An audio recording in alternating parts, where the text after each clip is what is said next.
Okay, let's go on to our next topic here. Um, with with who's coming back, with those coming back, anyways, who was the most important? So we know. Let's see if we can go through the list in our heads here. So we've got Matthew Jones, right, left Yep. guard. We've got Tommy Two Thumbs, as we have learned his Will nickname. Chambers, Steel Chambers is coming back.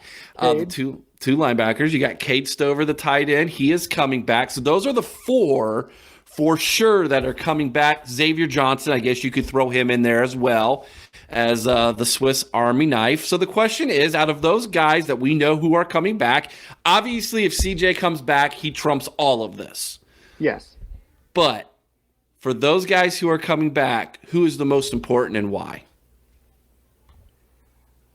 For me, it'd be easy to say the two linebackers because I think that they are the anchor of that defense.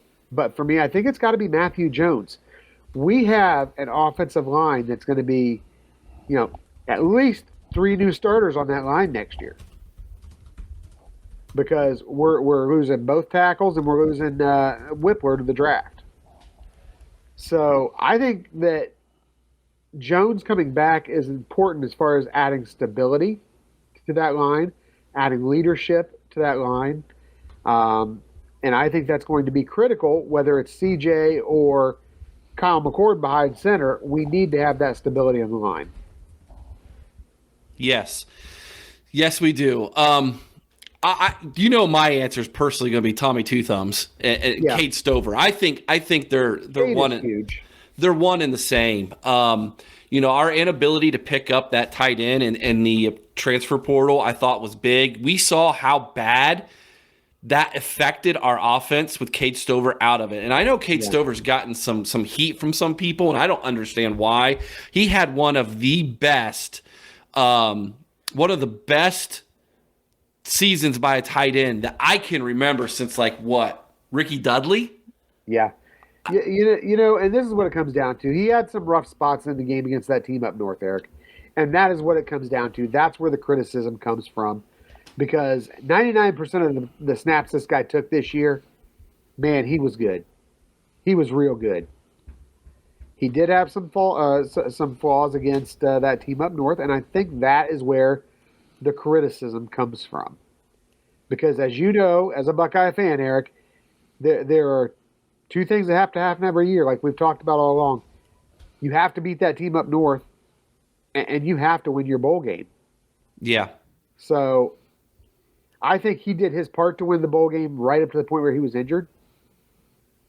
But that's where that criticism comes from. So Ryan Wickerham says Stover because all of his experience and will get so much better at blocking. And let's see here. We also said this is from Larry. He says Ike and Stover are huge. So Eichenberg and Cade Stover having them back. Yeah, that leadership in the locker room. They're going to be team captains. Yeah. They were team captains this year, weren't they? Yes. Yeah. So that's going to be massive, man, having those guys back. All right. Next question here as we just trudge along here because I definitely want to bring in our special guest. He's here. I see him.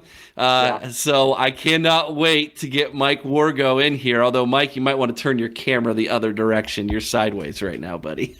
But Wargo can get a little sideways if you catch my drift.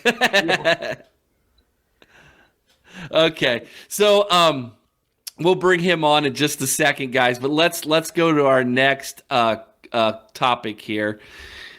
This one is which Buckeye who declared for the NFL draft hurts losing the most? Again, if CJ declares, that's the obvious answer to this question. Right. But let's, moving CJ aside, let's talk about the guys who already have declared. Your thoughts, Chris? For me, it's got to be Luke Whippler. He was kind of our surprise declare. I kind of forecasted it in our last show, but I kind of felt that was going to happen. But you know what? The game he had against the Carter from Georgia, it established his draft position. It really did. I think he is at worst an early third round pick in this draft. I'm thinking he's going to go much higher, probably mid second round. It'd be easy to say the tackles, but you know what? For me, it's that interior line because this is the guy you need somebody who has that experience when it comes to that quarterback center exchange when you are dealing with a new quarterback. He was a leader among the line. He called the plays along the line. He's going to be tremendous loss to this team. Yeah.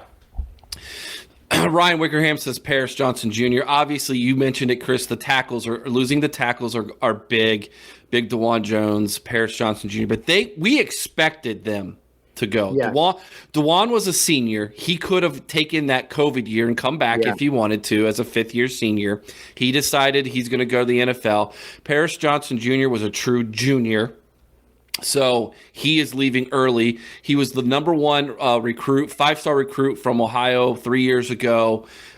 He started last year as a left guard. They kicked him out the tackle here in his junior year. He's other than the national champ or the Peach Bowl game, he did not give up a sack all season.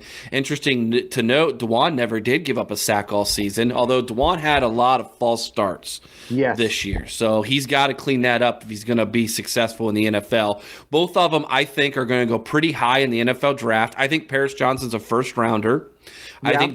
I think DeJuan Jones is a second day, which means second or third rounder. And I think Luke Whippler is going to get himself into that third round.